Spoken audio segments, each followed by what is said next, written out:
You are listening to the Life audio series, which is designed to provide varied commentaries covering the 8 F's of faith, family, finances, fitness, following, freedom, friends, and fun. Each of the speakers featured has demonstrated significant success in the areas covered and was therefore specifically selected by the Life leadership team to speak on that subject. For more information, please visit our website at www.the-life-business.com.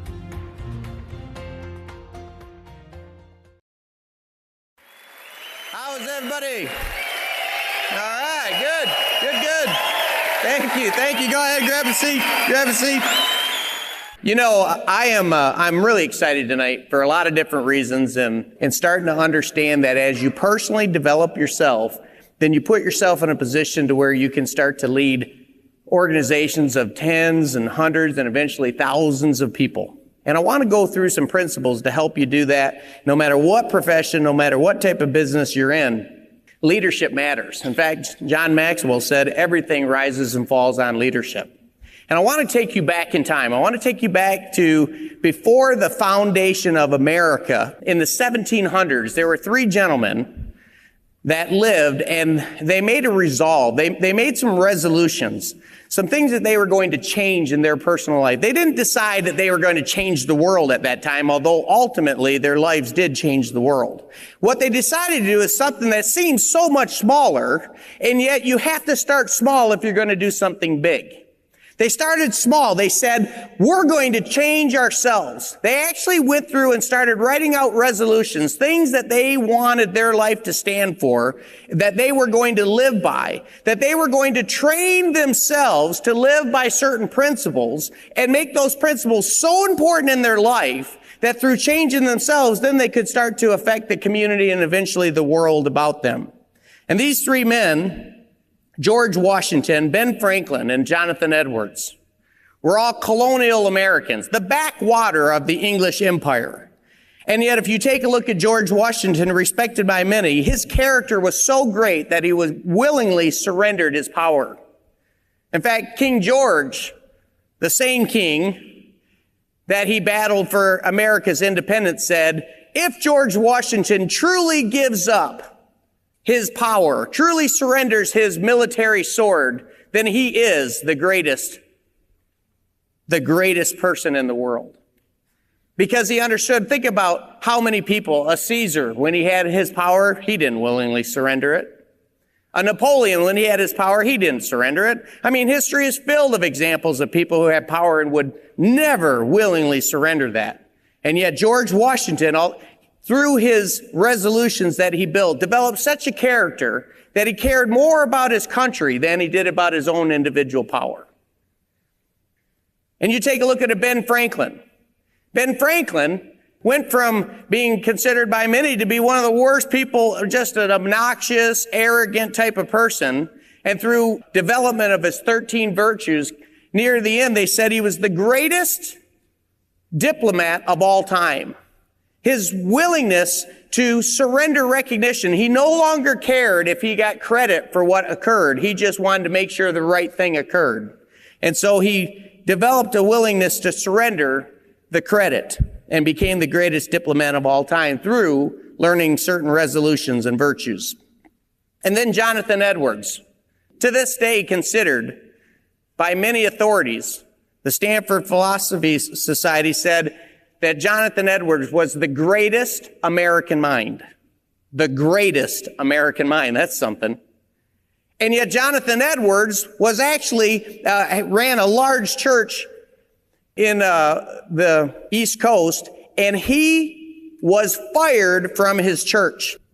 Now you think about that. The greatest American by one vote was cast out of his church. Now you think someone that has written some of the classics of Christian literature, considered the greatest philosophy mind in America, yet he willingly suffered that humiliation with no backlash, with no fighting back, with no rhetoric. He just said, hey, they don't want, and he surrendered that and went in and started serving Indians on the fringe of the American Empire at the time, the English Empire. And from that fringe area, being a missionary to the Indians, wrote a couple more classics that are still read to this day. All three of them affected the world through first affecting themselves. And see, we get it backwards today. Let me read what Stephen Covey, here's what Stephen Covey said in 7 Habits. He said, as my study took me back through 200 years of writing about success, I noticed a startling pattern emerging in the content of literature. I began to feel more and more that much of the success literature of the past 50 years was superficial.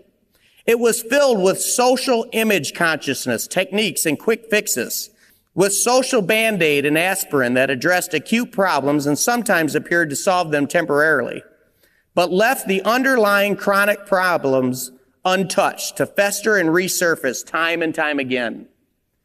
You see what Stephen Covey's saying there is today we have this quick fix society, don't we? It's called the microwave age. I mean, if your food takes more than 5 minutes, oh man. I mean, I was watching this comedian the other day and he said, I just received the world's laziest gift this year. He said, when my kids gave me an alarm clock that shines the time up on the ceiling. So when you wake up, you just look up, oh, it's 6 o'clock. Because that's way too hard. Oh, the crick in my neck. How do we do this? For the love of God, somebody. Invent a clock. You know? Isn't it crazy? And yet, that's where we are as a society. We're looking for the quick fix. Nobody wants to do the heavy lifting, the resolutions, the real serious stuff of how is your character? Is it really solid? Do you really care for other people? Are you leading so that you can help a community? Or are you leading so that you can get the perks and bennies and you really don't care about your community? Because let me tell you something. People will sniff out a hypocrite. They will sniff out a fake. You can't, man, I tell you what, there's so many, they say, do you want to be a leader? Smile and look them in the eye. 2 people got that one. All right, good. I think smiling is fantastic. Looking them in the eye is fantastic. But I think leadership's a little bit more than that. And so many times we want to give this technique. Leadership's more to technique. In fact, I tell you, you saw Claude up here earlier. Claude Hamilton's a great leader. And yet I've seen Claude violate the, quote, techniques, the personality. Claude can say things that I'm thinking, man, if I ever said that, someone would pick me up and throw me somewhere, Luckily, Claude's big enough they won't pick him up, But people love Claude because they know Claude's heart. He's a leader.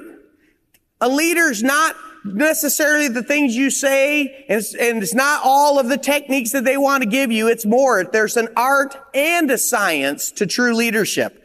And Claude is learning and growing in both. Absolutely. Here's what Jose Ortega y Gasset, a Spanish philosopher, said in his book, Revolt of the Masses, and it describes the dichotomy of today. The most radical division that is possible to make of humanity is that which splits it into 2 classes of creatures. Those who make great demands on themselves, piling up difficulties and duties, and those who demand nothing special of themselves, but for whom to live is to be every moment what they already are, without imposing upon themselves any effort towards perfection, mere buoys that float on the waves. Most people are just getting by. Most people, they get a job. Okay, I can pay my bills, or I can come close. And if it gets worse, you can always file bankruptcy. It's pretty easy today. I can run up some debt. I'll just file bankruptcy and take care of that. And, I don't really have to do anything. They don't expect too much of me. I just go do this all day, and they don't have to pay me some money, and I get weekends off. It's all good. Well, maybe there's more. What I love about leadership, what I love about teaching leadership is there are so many people that have so many gifts and abilities that will never be tapped. And all of a sudden they'll walk into a room like this, or they'll see it on the TV screen across the country, and they'll realize, you know what? You personally, have gifts and abilities. But it's your responsibility to develop them. It's like Michelangelo. When he saw that big block of marble, it was just a junk piece of marble that they were going to throw out. But Michelangelo saw that, and he said, when I saw the big chunk, I saw David, one of the greatest works of art. He said, I saw David, and every chip, all I was doing was chipping away every part that wasn't David so that David could be revealed.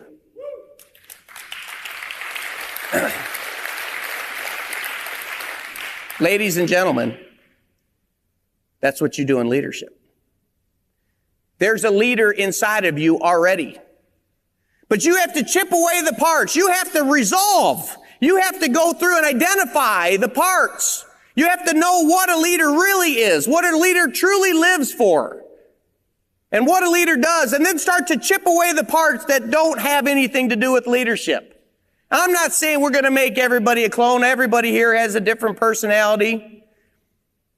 I mean, it's like you take a look at Lana and Amy and Lori. They're all their different personalities.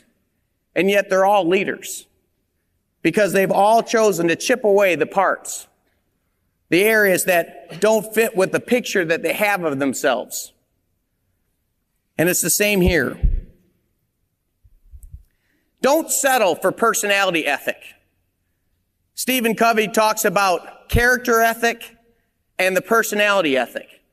And most of us today are living, if we're doing leadership at all, which most of the world, if you looked at the 300 million Americans, and I believe Lana said 36 million Canadians, most of us are not working on our leadership at all.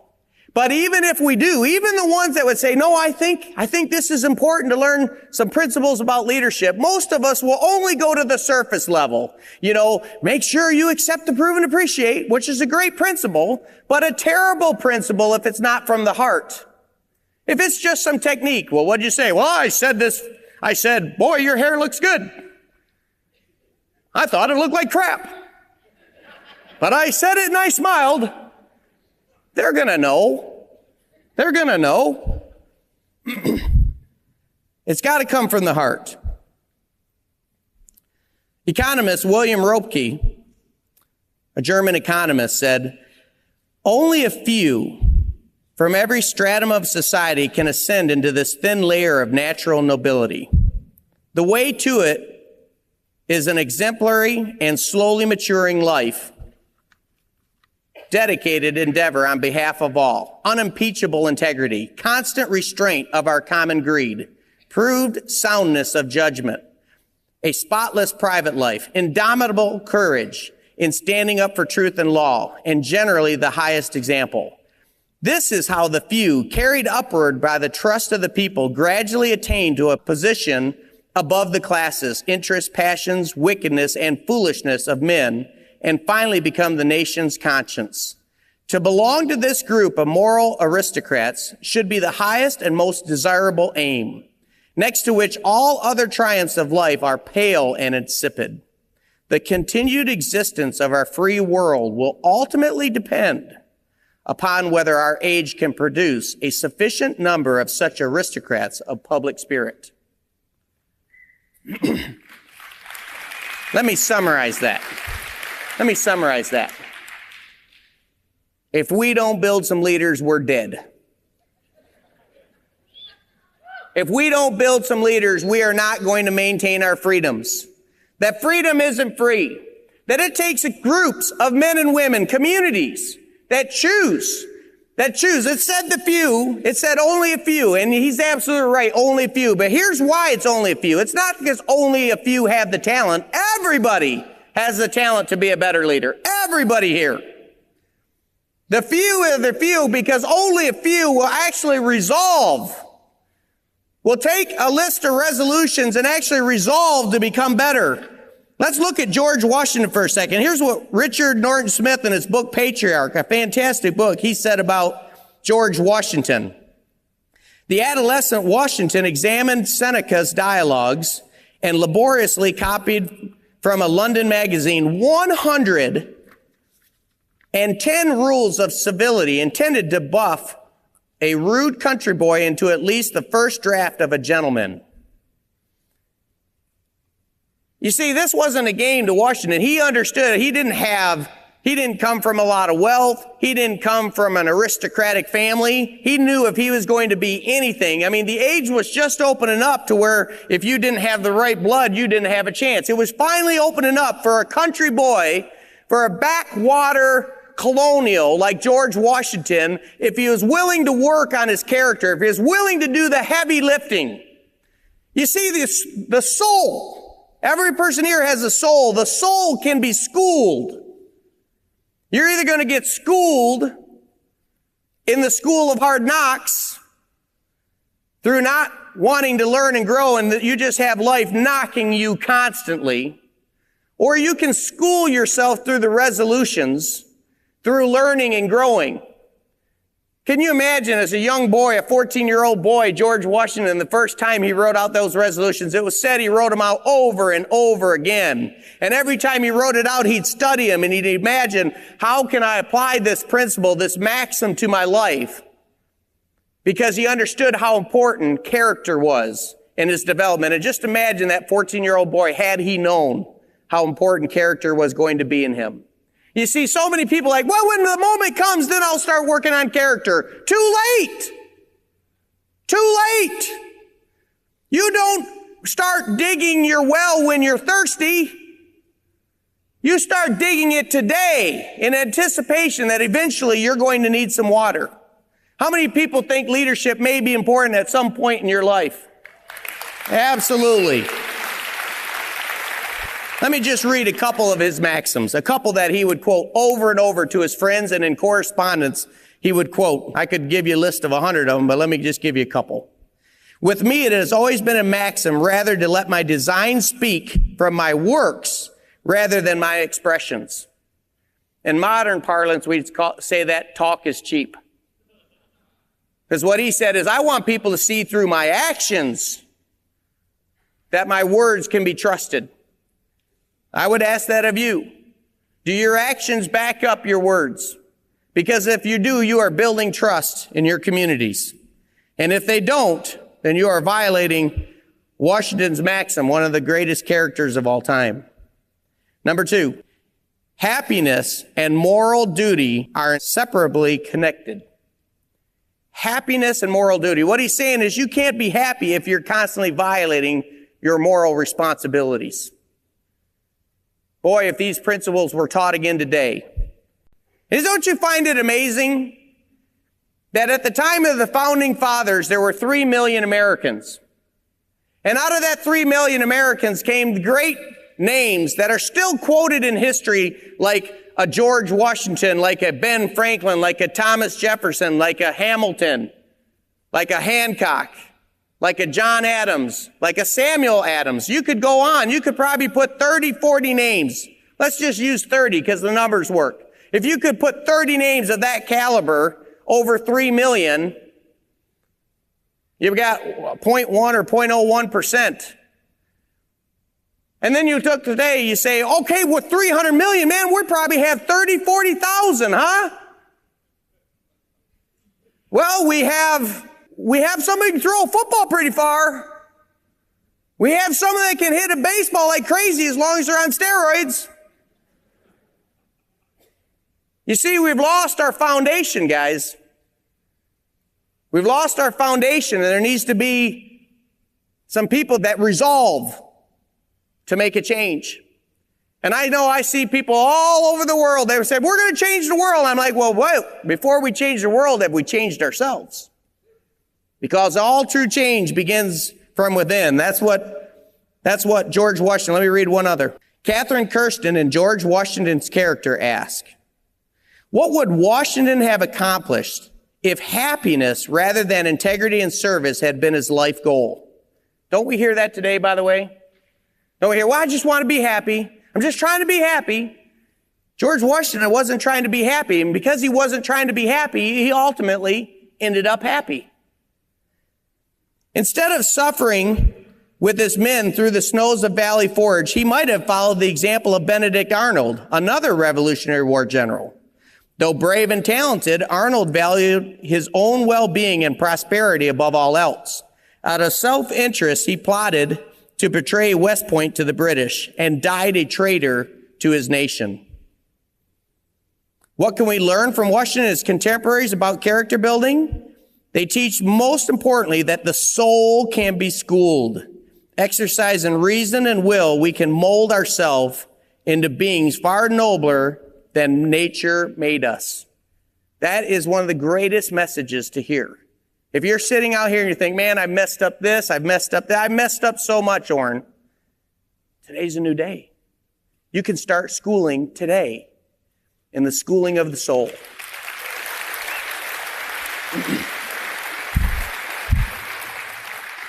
Can you imagine the eulogy being given of your life because you took the resolution serious, because you resolved to change, that someone like Congressman Henry Lighthorse Harry Lee, a Revolutionary War hero with Washington, this is what he said about Washington at his funeral. First in war, first in peace, and first in the hearts of his countrymen. He was second to none in humble and enduring scenes of private life. Pious, just, humane, temperate, and sincere, uniform, dignified, and commanding. His example was as edifying to all around him as were the effects of that example lasting. Correct throughout, vice shuddered in his presence, and virtue always felt his fostering hand. The purity of his private character gave effulgence to his public virtues. Such was the man for whom our nation mourns. I don't know about you, but I've been to my share of funerals. The bigger the community that I lead,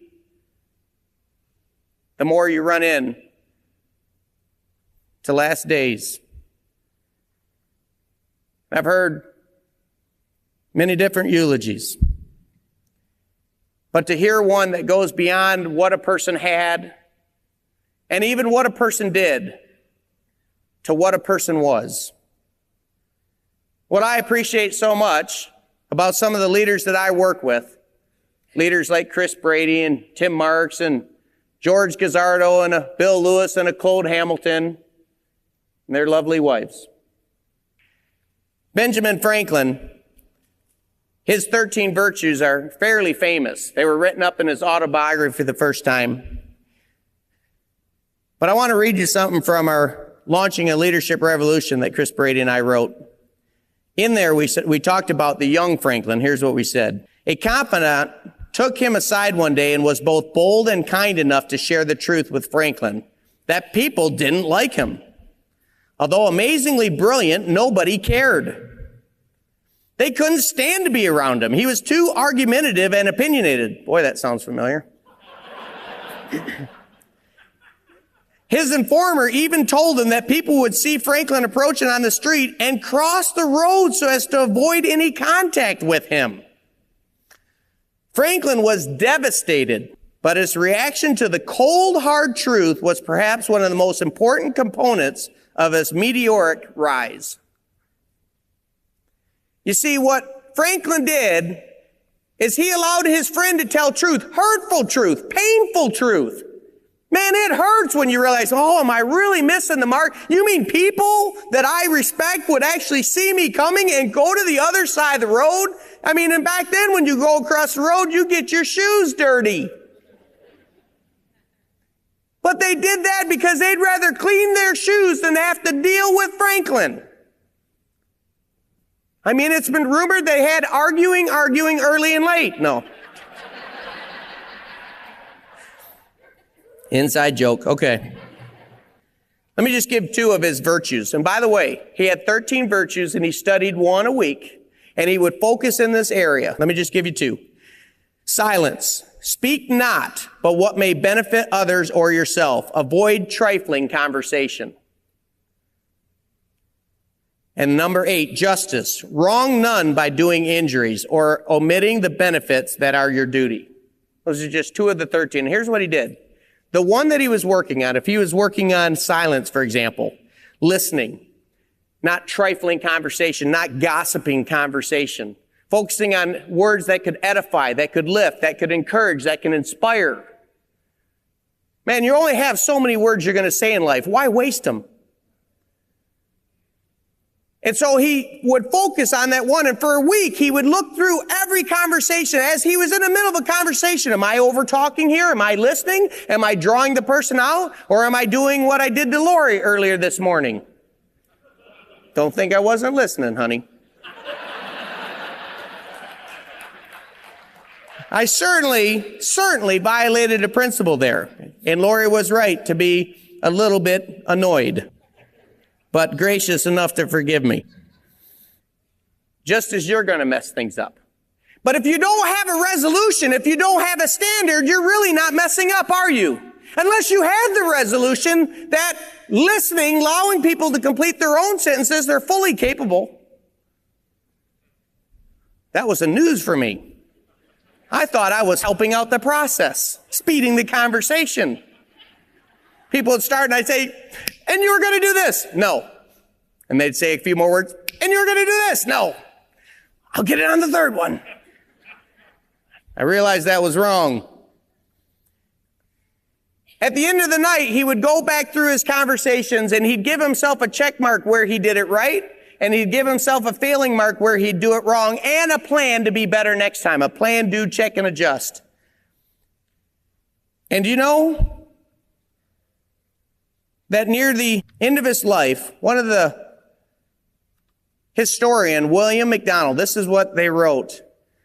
At the end of his autobiography, William MacDonald wrote the rest because Franklin's autobiography cuts off shortly before the Revolutionary War starts. So William MacDonald finished the history. And here's what he said about Franklin. Now remember, this is the same guy where people would walk across the street. Now here's what they're saying.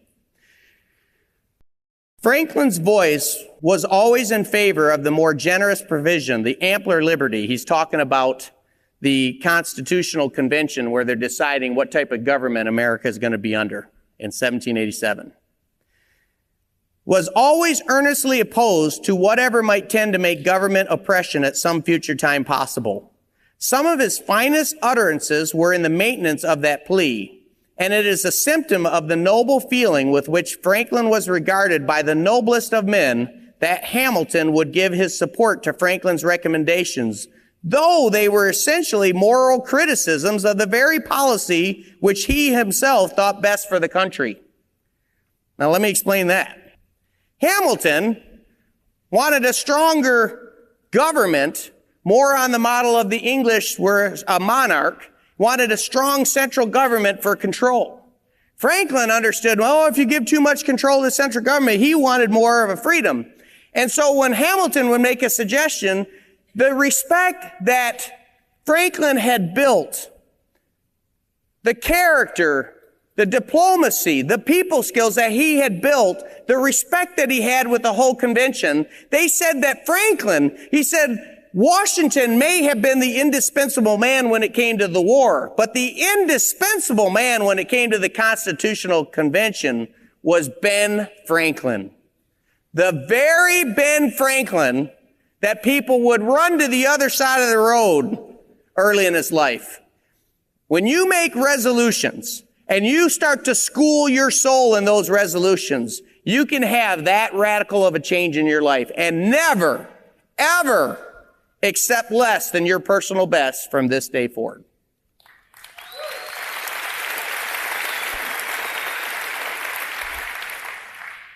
The third gentleman, Jonathan Edwards. George Washington and Ben Franklin are known by many. Jonathan Edwards, outside of the Christian community, may be less known, but it's an amazing story. I love doing the research for this. George Marsden, author, just recently wrote a biography on Edwards, said, Edwards was extraordinary, By many estimates, he was the most acute early American philosopher and the most brilliant of all American theologians. At least 3 of his many works, Religious Affectations, Freedom of the Will, and The True Nature of Virtue, stand as masterpieces in the larger history of Christian literature. I mentioned earlier, the Stanford Philosophy Encyclopedia said Edwards is widely acknowledged to be America's most important and original philosophical theologian, considered to be the greatest American mind. Dr. Stephen Nichols, author of The Resolutions of Jonathan Edwards, there it is again.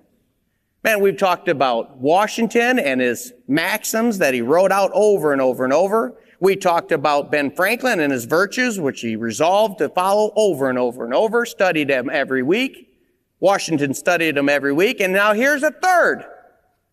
Don't you find it interesting that 3 of the greatest Americans of all time all had resolutions that they lived with on a daily basis? And how many people do we know? I mean, we go to our family Thanksgiving dinner. Hey, how are you doing on your resolutions? What? Don't we find it interesting that at one time people actually cared about their character and now most of us don't even think about it? That we're more concerned about when's the next American Idol? Or when's the next, man, this reality TV is so great it gets me out of my own reality. Oh, I'm making friends now.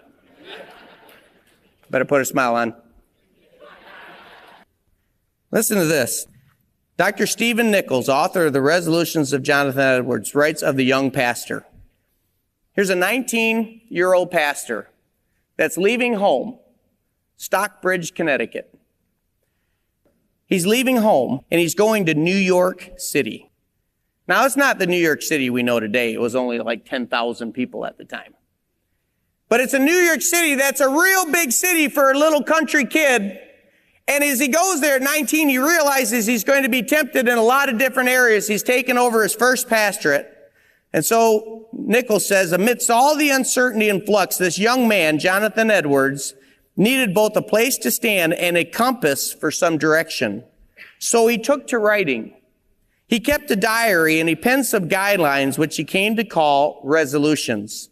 These resolutions would supply both that place for him to stand and a compass to guide him as he made his way. A place to stand and a compass to guide him. Do you know where you stand today? You see, because if you don't know where you stand today, you'll fall for anything. Do you know the resolutions that you stand for today? And do you know that if you follow those resolutions, which direction that will take you in life? I mean, if I could just sit down with you and just explain that Lori and I have so many things that we have to grow in. But it's daily applying the resolutions that we have committed to our life. That when we make mistakes, at least we know that we erred. At least we knew that we fell short of the standard that we espouse. And that's what Edwards did. So listen to this too. Edwards wrote out 70 resolutions, 70. Between 1722 and 1723, he wrote out 70 resolutions that he committed to live by. Edwards read the 70 resolutions once per week for the rest of his life and fulfilled that commitment, reading the resolutions more than 1,800 times over the next 35 years. These are just 2 of them. Resolved that I will do whatsoever I think to be most to God's glory and my own good, profit, and pleasure in the whole of my duration without any consideration of the time, whether now or never so many myriads of ages hence. Resolved to do whatever I think to be my duty and most for the good and advantage of mankind in general. Resolved to do this, whatever difficulties I meet with, how many and how great whatsoever. You know what he said there? I resolve that I'm going to do good, period. For as long as it takes. Number 31, resolved never to say anything at all against anybody, but when it is perfectly agreeable to the highest degree of Christian honor and of love to mankind, agreeable to the lowest humility and sense of my own faults and failings, and agreeable to the golden rule. Often when I have said anything against anyone, to bring it to and try it strictly by the test of this resolution. What he said there is, I'm going to speak all the good I can of everybody, and love covers a multitude of sins. So many times we want to talk about other people and their problems because somehow we think that if we talk about other people's problems, it's making us bigger. And that's not the way to be a big person. The way to be a big person is to cover other people. All of us have faults. Would anybody say, whoever's perfect, please come up here and explain it to the rest of us? If you stood up, then I'd say you have a problem with humility. And you'd have to sit back down. So, all of us have problems. Communities, leaders don't grow by pointing out others' problems. Leaders grow by helping people through their problems, help them to change. And the best way you can help others change is by giving them one example of a changed person. So every time you see someone in your community having problems, be a better example. Let your light shine even more. To make the resolutions go, because some people say, well, you're just telling me if I wrote out 10 or 15 resolutions that all of a sudden things would change? Nope, I'm not. I wish it was that easy. Wouldn't it just be great? I will have character, and the rest of your life you had great character. Man, be awesome. The only problem with that, if it was that easy, everyone would have good character. Do you know what makes leaders special? Is they're willing to discipline themselves in 3 areas. 3 areas. This is according to Dr. Martin Lloyd-Jones. He said, man is a wonderful creature. He is mind, he is heart, and he is will. Those are the 3 main constituents of man. God has given him a mind, he has given him a heart, and he has given him a will whereby he can act. If you're going to take the resolutions, and own them and allow them to school your soul, they're going to have to be more than just memorized in the mind, regurgitated at will. I've seen many people that were the most horrendous of people, just horrible with their people, abused people, but could quote the Bible. Man, they could quote verse, book, quote it like crazy, but live none of it. The mind is, you're going to have more than just the mind engaged. In my leadership company, I have people that can tell you every single thing that people should do in order to grow their business. Yet they do none of it. To know and not to do is really not to know. It's got to be more than just the mind. But then you have, I came to this function and I came to this seminar and it was so emotional and I had tears and I cried and I made a commitment I was going to be big, I was going to change, I was going to grow. And they got the heart involved, and that's fantastic. And getting the mind to the heart is a big deal. But you can understand intellectually and you can cry about it all day long. You still aren't going to change until you can activate that third member, the will. You got to have the mind that understands it, the heart that is emotionally attached to change, and then the will to obey what the mind and heart wants to do.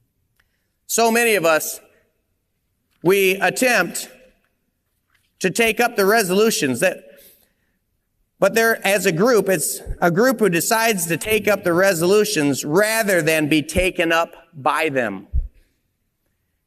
You have to let it become you. You have to let the resolutions become who you are.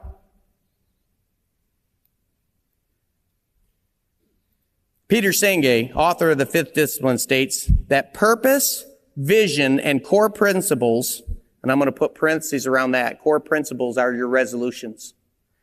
Peter Senge says that purpose, vision, and resolutions are a trio of governing ideas for individuals and communities. He writes, these governing ideas answer 3 critical questions: what, why, and how. Taken as a unit, all 3 governing ideas answer the question, what do we believe in? What do you believe in? What is so important to you that you'd willingly give your life for it? Because that's what you do with your life. You have to identify what your purpose is. What are you going to do with your life? And when are you going to give your life to it? So many of us, we sit at the starting line of life and watch runner after runner take off, and yet we still sit there dilatory, waiting for some change to occur. But real life is putting one foot in front of the other over and over. Mind, heart, and will decision to grow, to change. We have 13 resolutions. I could go through them all today, but I think I'll save it for another talk. I'll just give you a couple. Resolved to discover my God-given purpose, knowing that when a person's potential, passions, and profits intersect, his purpose is revealed.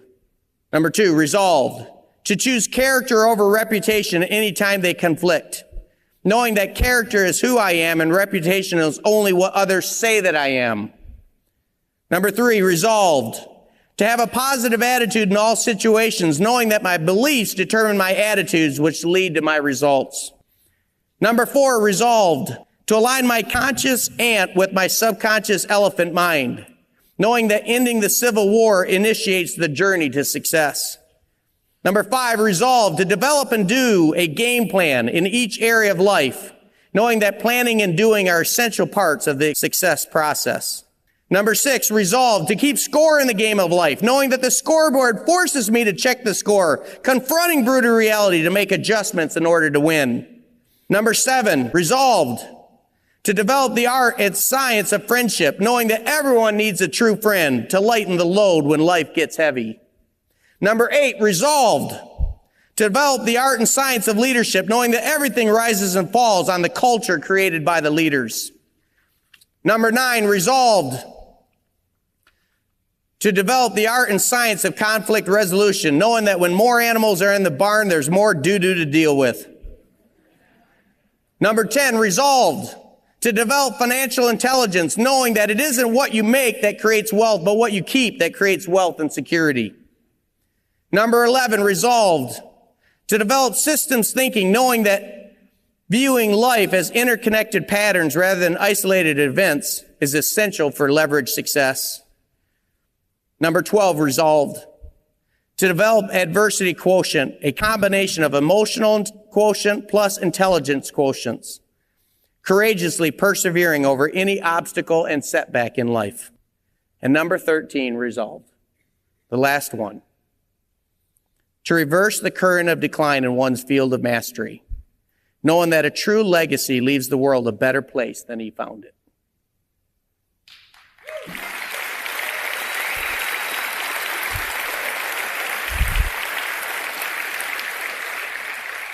Those resolutions that I read you, I sat down late one night and I said, if I were to die tomorrow, what would I want to leave to my kids and say, study this?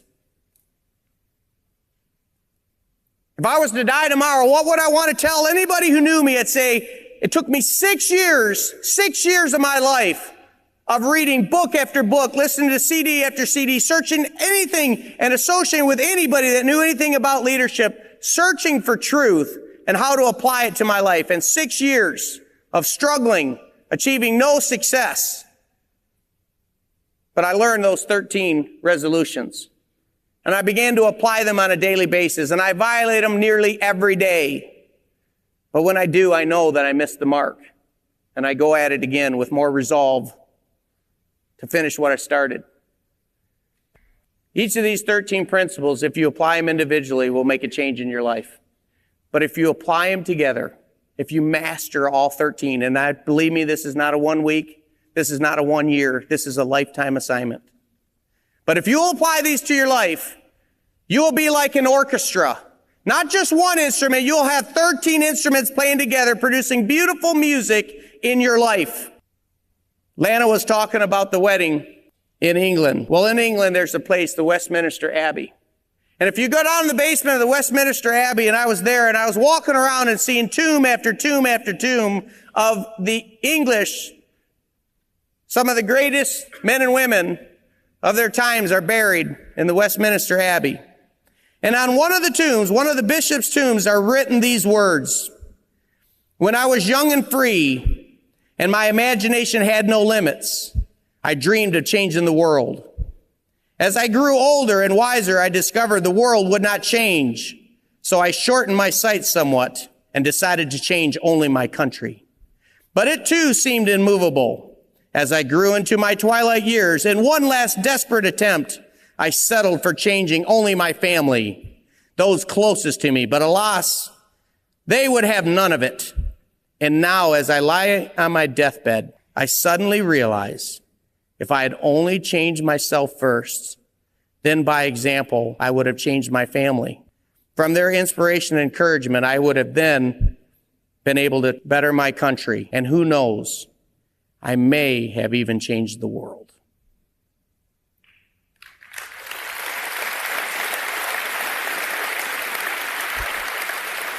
George Washington, Ben Franklin, and Jonathan Edwards, each of them in their own respective areas changed the world. Not because they set out to change the world, but because they resolved to change themselves. God bless you guys.